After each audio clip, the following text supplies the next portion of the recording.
I could only go back in time, I'd make my way to Euclid Beach Park, lying by the Lake Erie shore. A breezy wind through a sycamore. I can see the flying judge now, the thrill it takes you high, and over the falls, remembering them all, just like yesterday.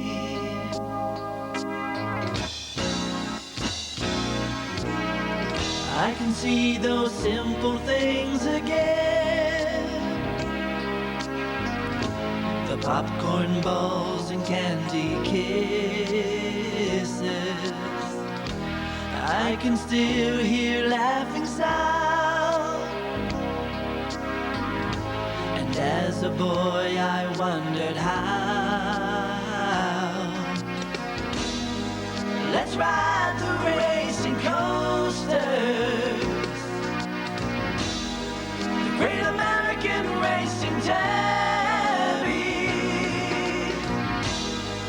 and then out to the pier. If only they were here and not just lost in time.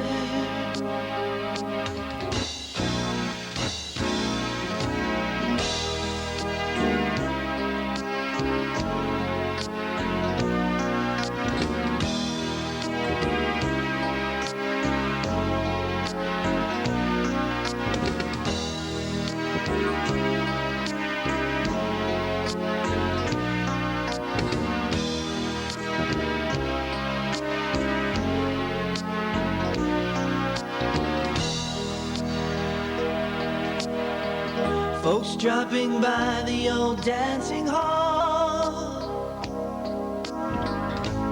little ones head for the colonnade. Here comes the Sleepy Hollow train. I wanna be there just once again. And so many days of summer, lost in fun there at the park, and all your troubles leave you, and some of your best times somehow slipped away.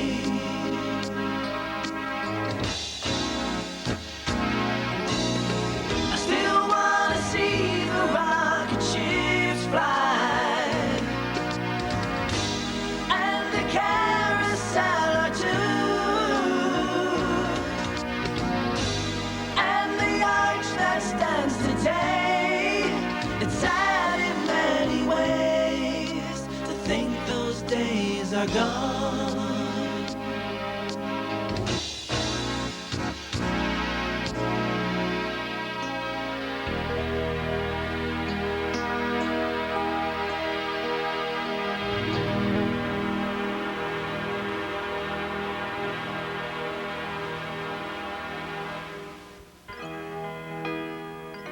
Euclid Beach Park. For hundreds of thousands of Ohioans, these three simple words mean a lot.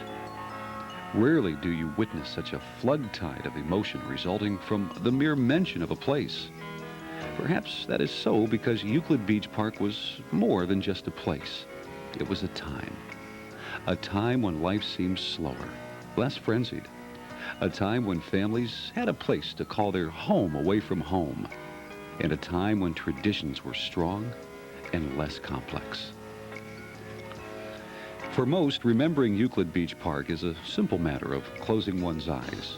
With little effort, you remember the sycamore trees, the green benches so neatly arranged along the promenade, the squeals of children as they glided along the Sleepy Hollow. You remember the smells of popcorn mostly, but also the unmistakable scent of warm machine oil liberally applied to lubricate the thriller and the racing coaster. More than anything else, the memory of Euclid Beach Park is of pure fun. It was fun for the very young and the very old. It was fun for the first-time visitor and for those who made it an annual pilgrimage. It was fun for couples who danced and for couples who watched. It was fun for a day, for a week, for a lifetime.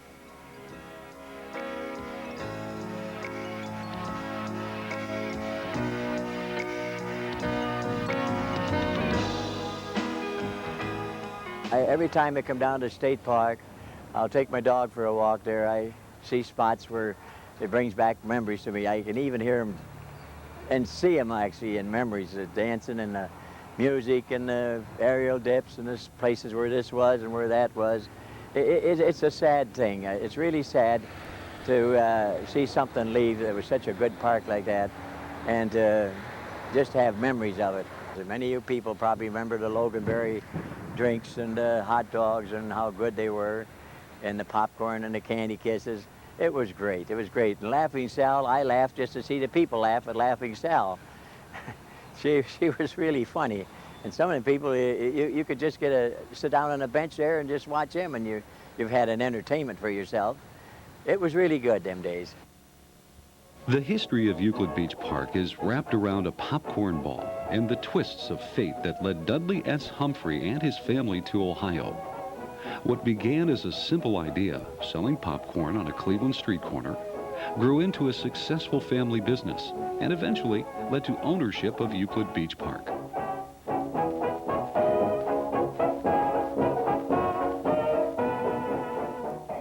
Under the Humphreys' watchful eye, Euclid Beach Park was transformed from just another amusement park into a clean, vibrant, wholesome family park that became more American than hot dogs or mom's apple pie.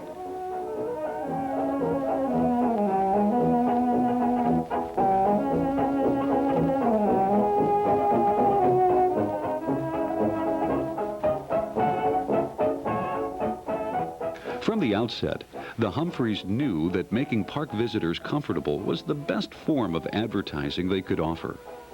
This was more evident at the park campgrounds than anywhere else. In the early years, the campgrounds were heralded as clean, dry, and comfortable, if you liked sleeping in a tent.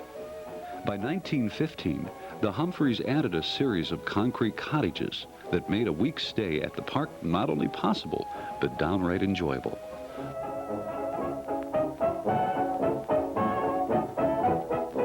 From the beginning, the surf and sand of Lake Erie was realized as a natural draw to Euclid Beach Park. The beach played an integral role in the park's social development. Perhaps no better place existed to sit and watch people or have a long, relaxing conversation. When the beach became too crowded, the folks just ventured out onto the pier.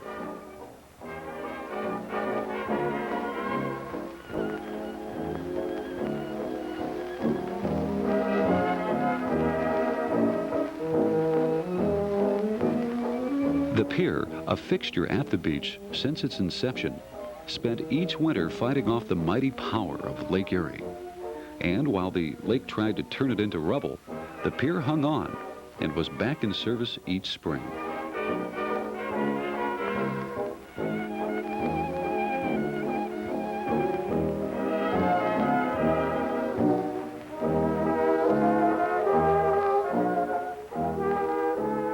One of the traits that separated the early years at the beach from the later was the popularity of the company picnic. Throngs of employees representing some of Ohio's largest companies would flock to the beach to be part of the fun and the camaraderie. The Humphreys catered to the employees, providing each with a fun, clean, wholesome place to spend a day with family and co-workers.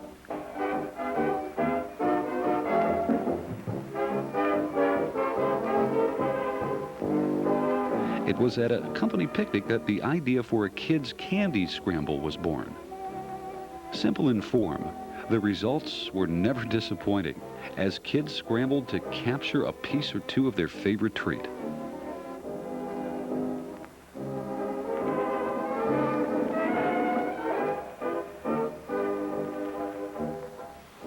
The picnic area was designed with families in mind. Clean and well organized, it was a joy to use.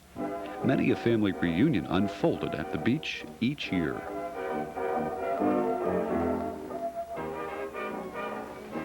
The Humphreys realized early on that an amusement park without roller coasters was no amusement at all.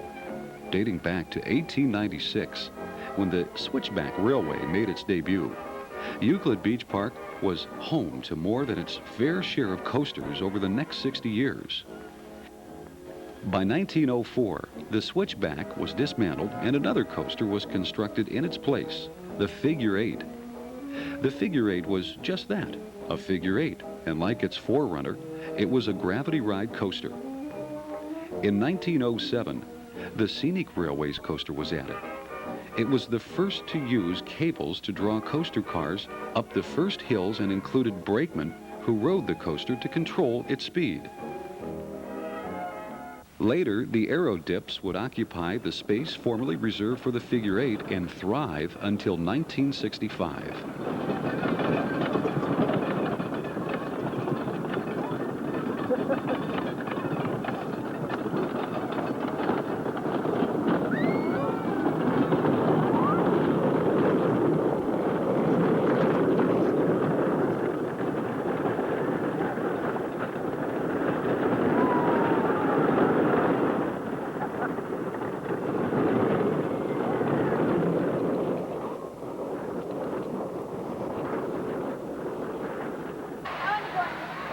In 1913, the racing coaster made its first run. What easily could have been billed as twice the fun of any ordinary coaster, the racing coaster featured two sets of cars racing on parallel tracks. This feature led to many a competitive race. Few ever knew park workers could and often did control the outcome of such races by choosing to use the built-in safety brakes. After all, that would have spoiled the fun.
The coaster history of Euclid Beach Park would never be the same following the winter of 1923.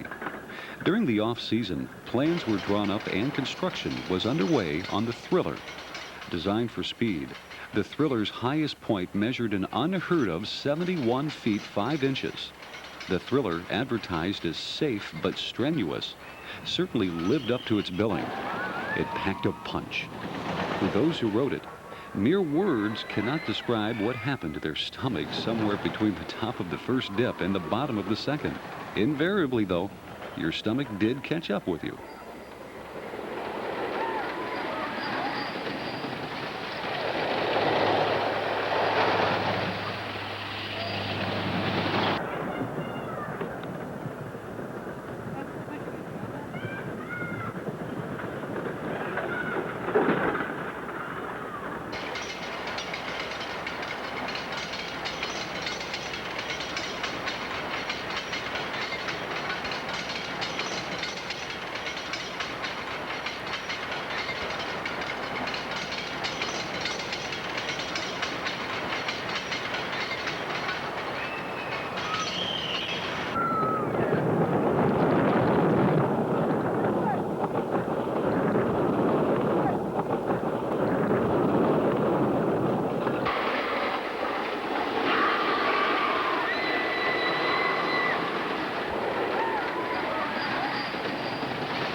By the late 1920s, the Humphreys had to be wondering what they would do next.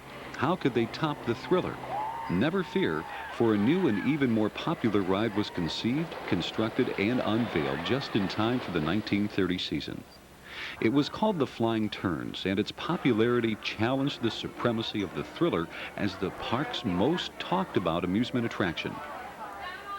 Unlike the coasters of that era, the Flying Turns had no track, just a bobsled-like chute that allowed the cars to blast down a rounded half-barrel shaped course in a seemingly uncontrolled and freewheeling frolic. With 2 persons per car, it quickly grew into a favorite ride for young couples.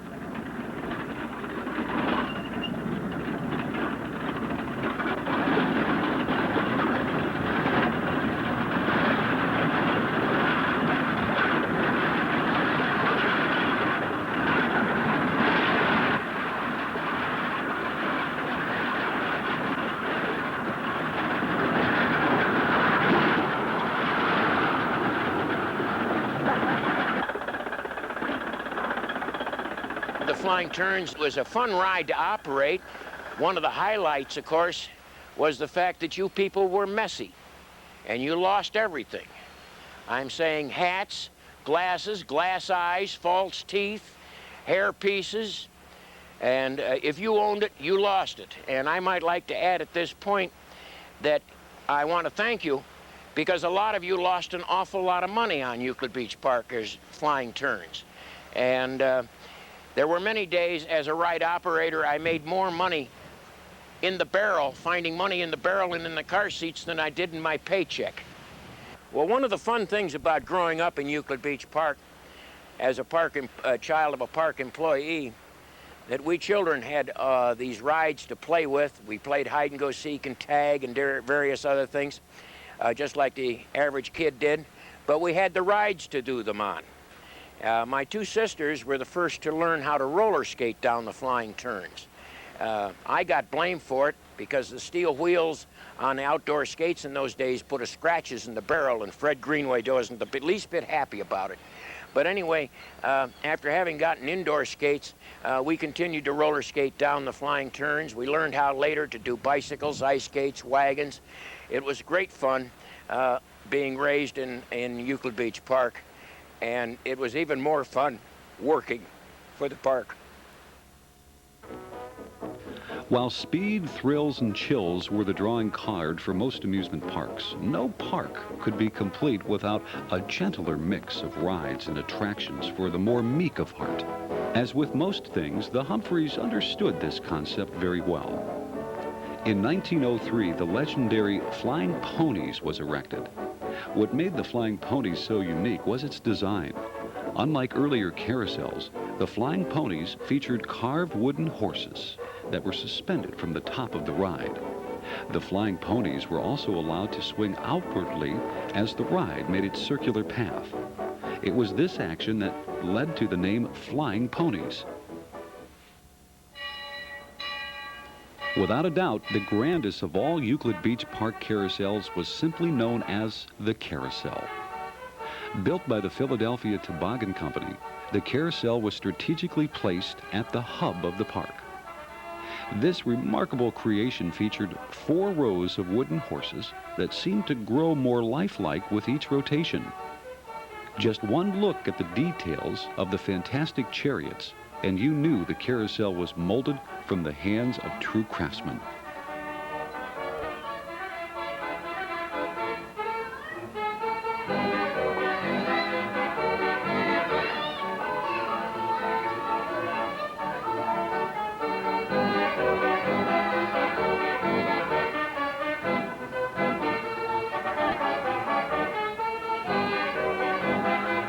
Just east of the carousel was the granddaddy of carousels, the Great American Racing Derby. Built by a California company, the Great American Racing Derby featured rows of 4 horses that moved not only up and down, but backward and forward as well. Each horse competed against the other as each raced for the finish line. The winning horse and rider both owned bragging rights for that day.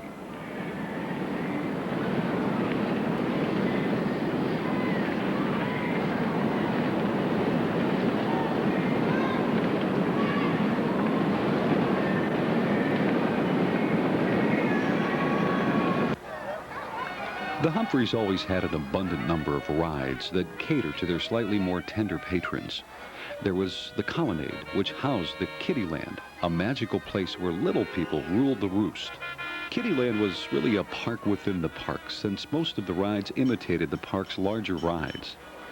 Just like in the grown-up park, there was kiddie rocket ships, miniature forms of the shiny, authentic version.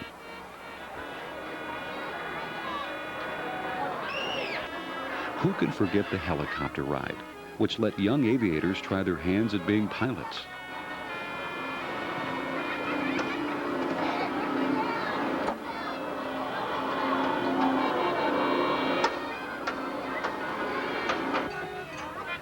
Young sailors were enthralled by the boat ride as their vessels took them around and around.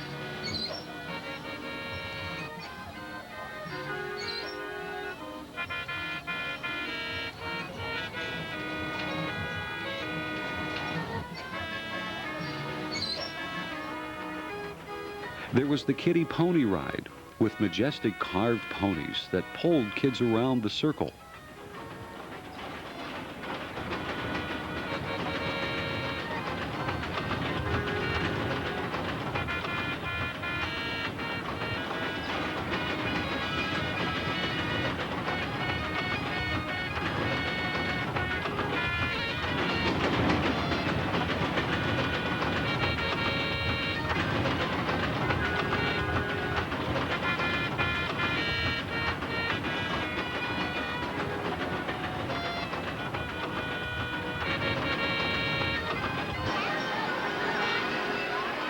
There were kiddie autos with steering wheels that moved.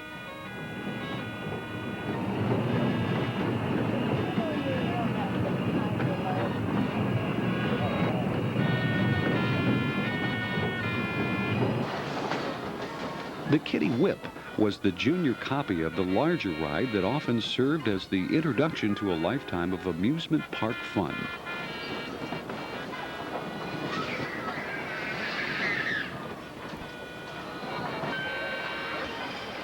The miniature bug was a small version of the adult ride.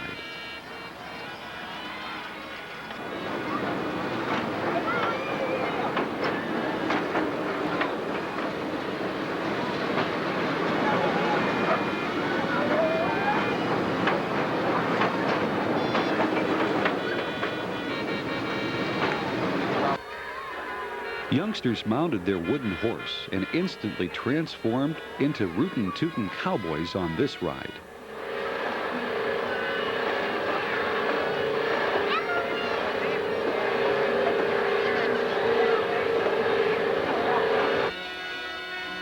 The kiddie carousel holds a special place in every young boy's heart.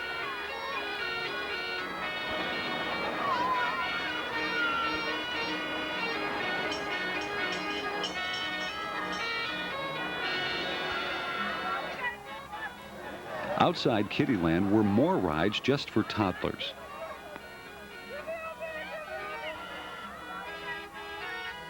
No future fireman could possibly resist a turn on the kiddie hook and ladder.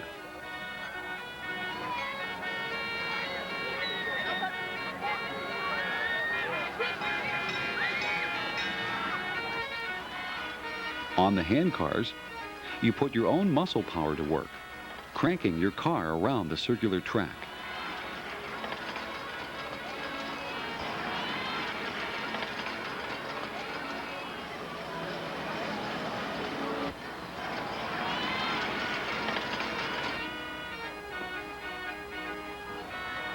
There was the pony ride, where real ponies pulled carts full of delighted children.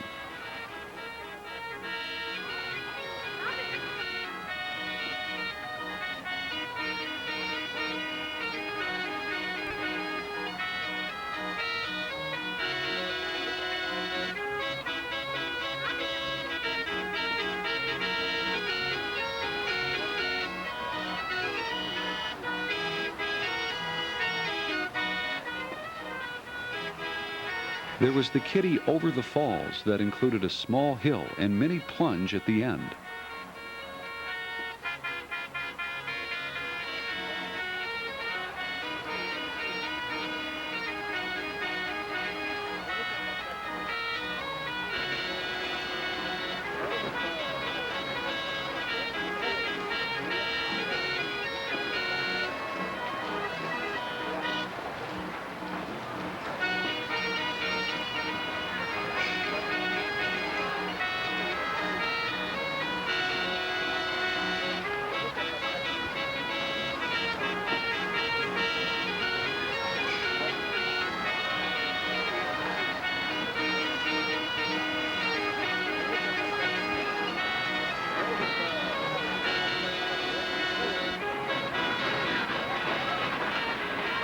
Future travelers always took a turn on the mini turnpike.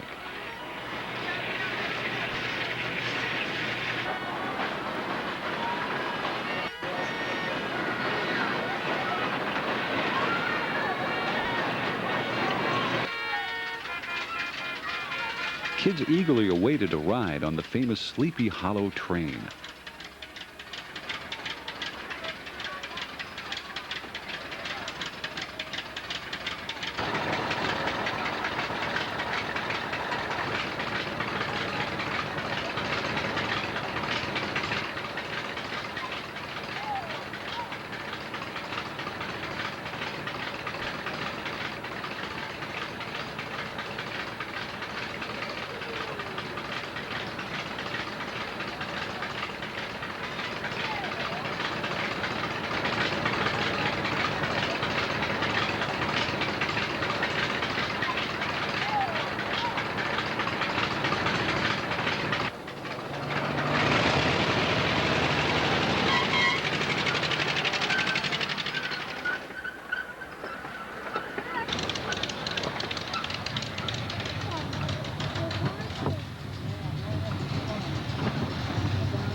As park visitors grew up, so did the rides.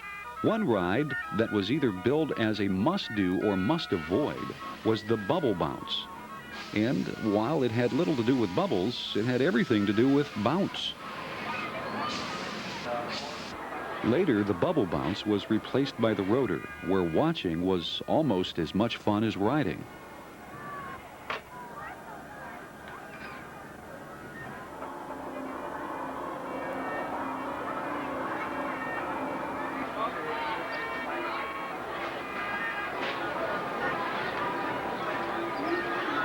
Over the Falls presented riders with a couple of unique opportunities.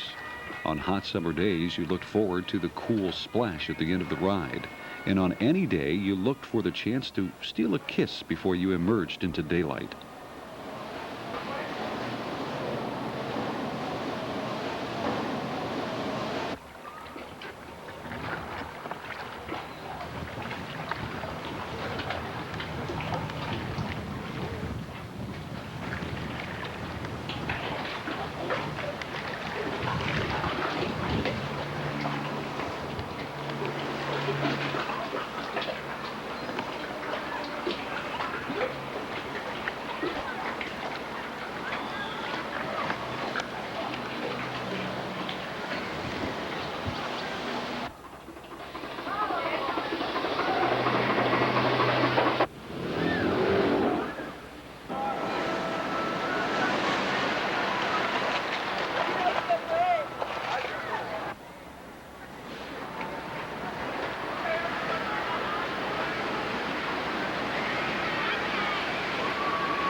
While not technically a ride, the surprise house was aptly named.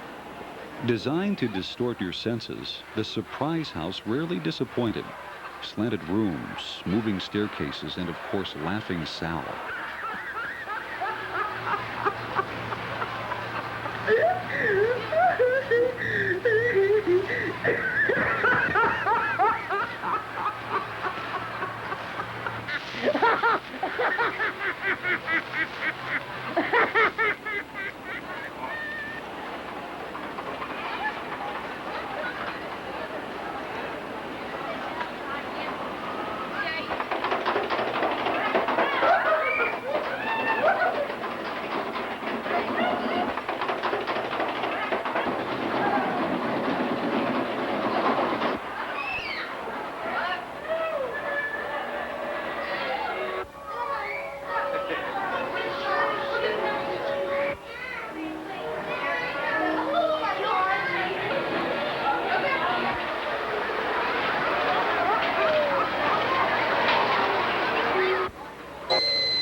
Since they turned left when the driver turned right and went forward when he wanted to go backward, the Dodgem cars were always good for a laugh.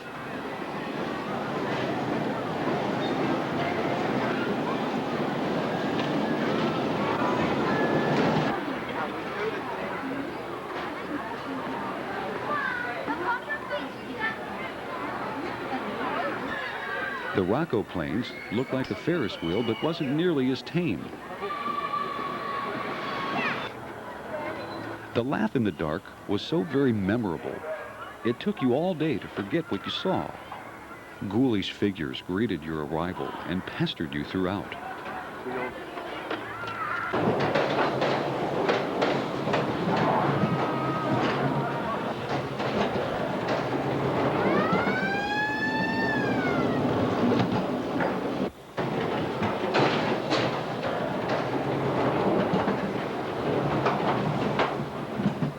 When it was over, you heaved a sigh of relief, paused for just a moment, and then ran back into the line for another go.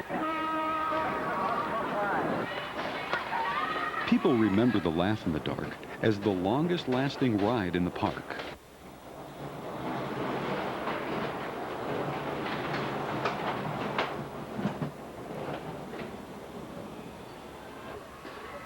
If you wanted driving excitement, you could try the antique cars, which toured lazily through turn-of-the-century scenes.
The turnpike cars were introduced at a time when America was traveling across country on new superhighways and sports car type autos over a winding course.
The rocket ships, constructed of stainless steel, were like nothing else.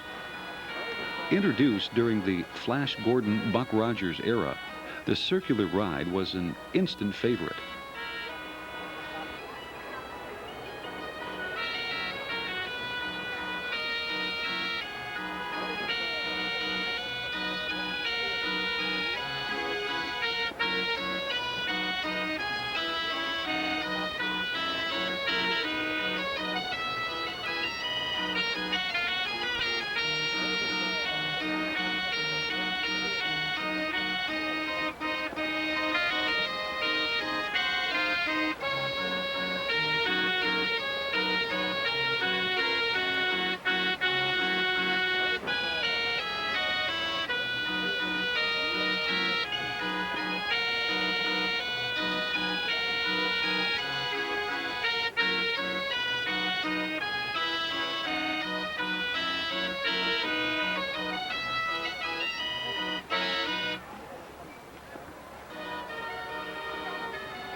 The flying scooters were introduced in 1938, and its greatest feature was the feeling of controlled flight as riders played a hand in how high they went.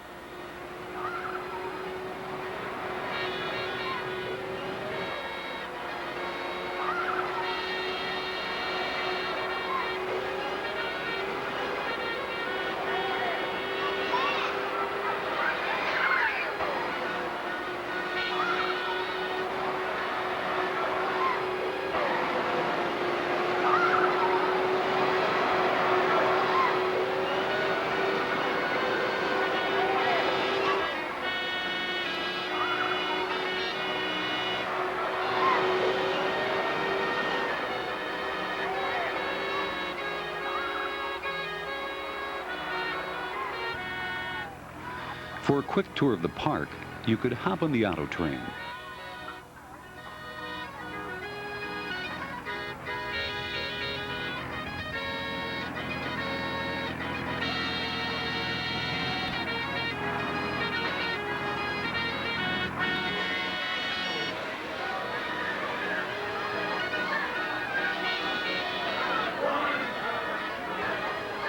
The Bug was aptly named because of its unique rolls, twists, and turns. It was just like riding on top of a busy insect.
The Tilt-A-Whirl was introduced in the 60s and represented a new generation of rides to gain popularity, along with the Ferris wheel.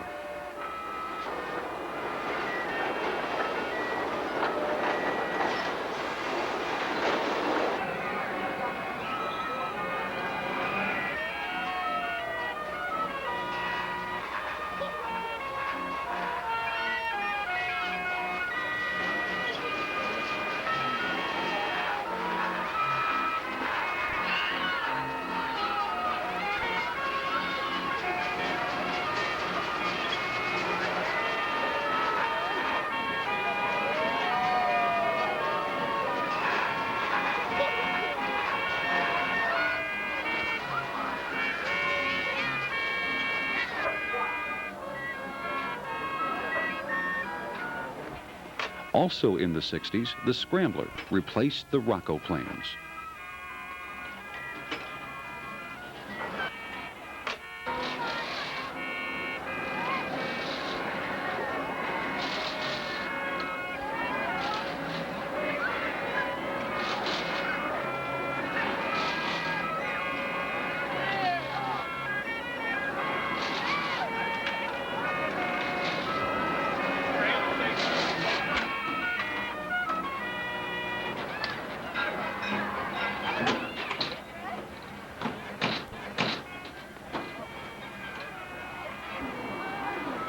When your stomach could take no more, you could choose to slow down the pace with a relaxing game of shuffleboard or miniature golf.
Since going to the beach was usually an all-day affair, you always had a chance to try one or more of your favorite treats. Frozen whip, popcorn balls, and the Humphreys homemade taffy were favorites.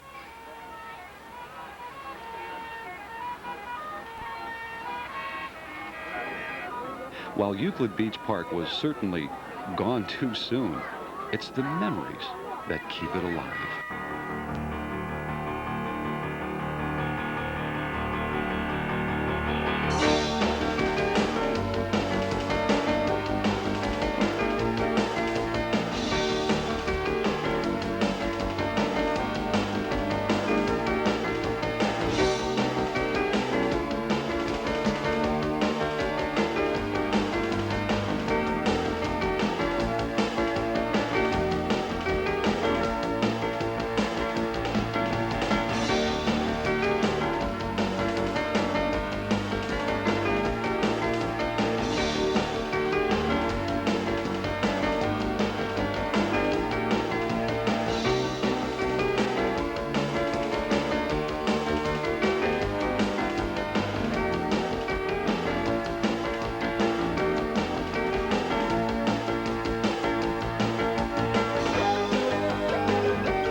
Euclid Beach Park's Dance Pavilion represents more of what was right about the park than any other attraction. A huge complex, the dance floor covered 18,000 square feet. The floor was an excellent floor to dance on. The maintenance of that floor was incredibly taken care of by the ownership, and I might add, my brother had a lot to do with that too. He was also in charge of that dance floor and had a lot to do with seeing to it that the proper chemicals were put on the floor. We had a combination of a dust and wax that was maintained. It was maintained every night. until the closing. As you know, it was a park plan. Park plan means that you pay for each dance and the floor is cleared. Now, there were ticket takers. We called them choppers. And there were 8. And on the weekends, all 8 were going full blast. The other nights, maybe 2, 4, 6, depending upon the crowd. The night went something like this. You had to get there an hour before the music began, and you had to open the entire perimeter of the dance floor, downstairs and upstairs, were 4-foot windows, the entire perimeter of the sides, okay? And that meant lifting the window up and hooking it up to the ceiling, and that opened the ballroom, because the lake air, and you could hear the music all over the park because it was wide open. And then throwing the chicken feed, the cornmeal and the wax on the floor, and then trying it out and sliding on it to be sure it was, the appropriate smoothness and slickness for dancing.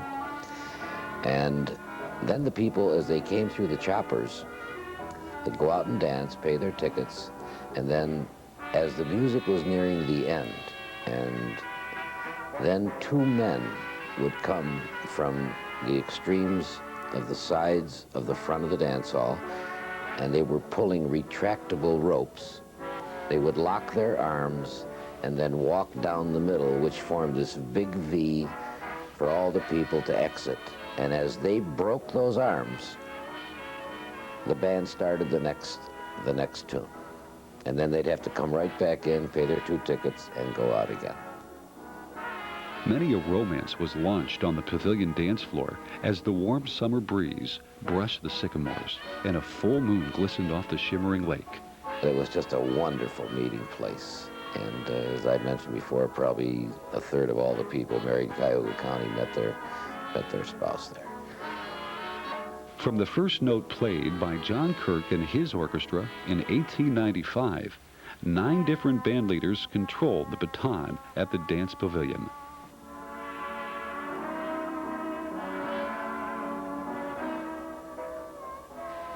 Vic Stewart took over the bandstand in 1945 and remained as orchestra leader until 1959. His tempos were danceable, and that's what he was known for, his danceable music. And if you understand that part of it, you can see why we had at least 100 to 150 regulars dancing at the park 7 nights a week. I think the greatest tribute that can be paid my dad as far as the music business was concerned is that he persevered, but he persevered for the people. He loved people. He wanted to make them happy. And when you came to a Vic Stewart orchestra night, you were going to enjoy good, danceable music. And then to watch the people at intermission go in throngs right out the front door of the dance hall to the hot dog stand, to the popcorn stand, to all this, and then be back there for that first dance 20 minutes later. It's a wonderful place. Can't say enough good about it. While most believed the dance pavilion was without rival, a strong argument can be made for the popularity of the roller rink. Constructed originally in 1904 and then expanded in 1909, the roller rink saw its fair share of yearly patrons as well. But it was the addition of the world-famous Gavioli organ in 1910 that preserved its rightful spot in amusement park history.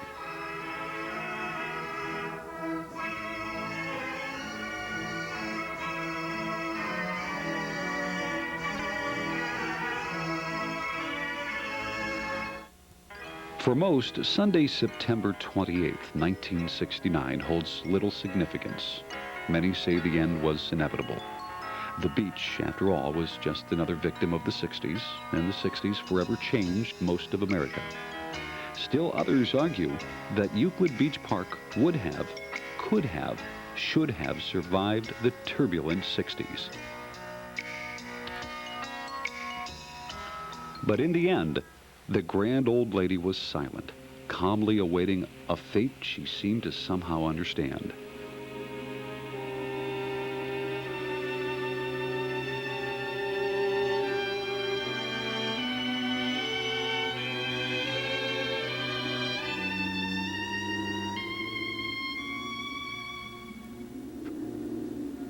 Ironically, what took 60-plus years to assemble came tumbling down.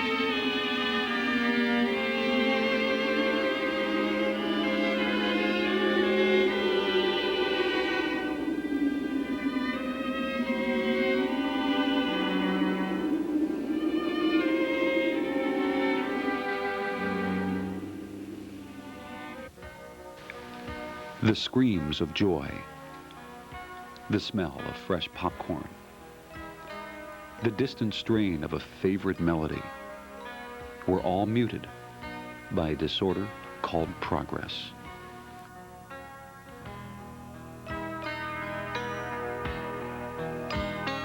There's a place that I know that's not from long ago. Now it's gone. All the sounds that I hear bring such joy to my ears. Now it's gone. Lost in a time that moved on.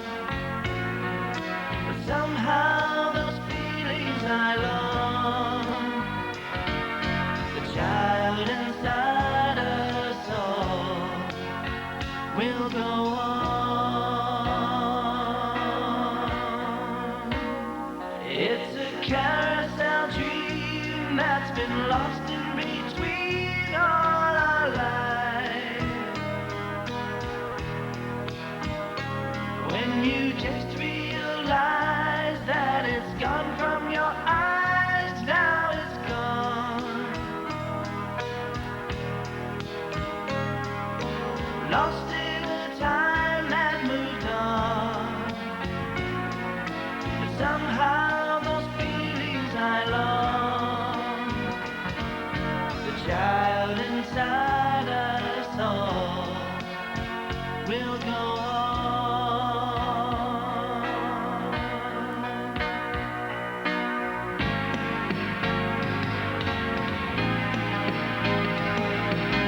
Why do things ever change? Somehow it's not the same.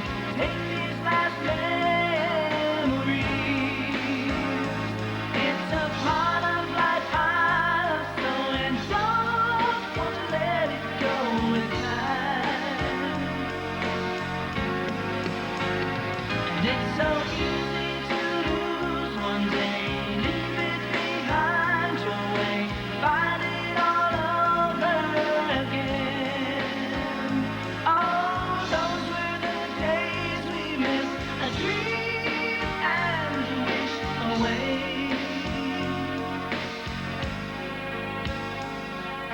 There's nothing I know that could ever let go of this place.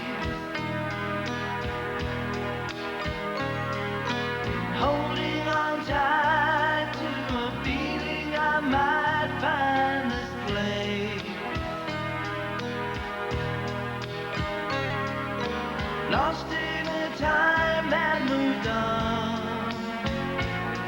But somehow those feelings I long, the child inside us all will go on.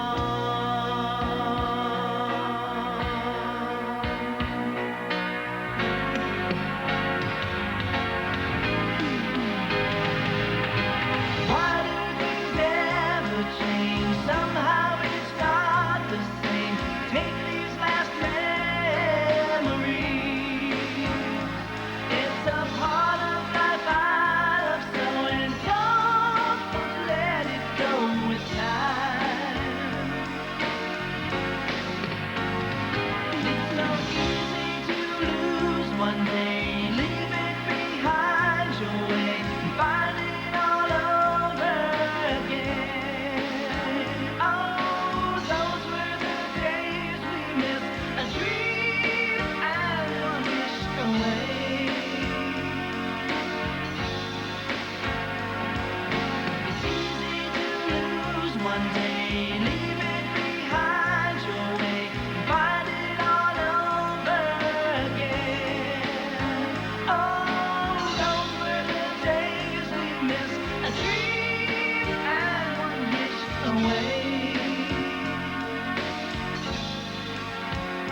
Those were the days we missed. A tree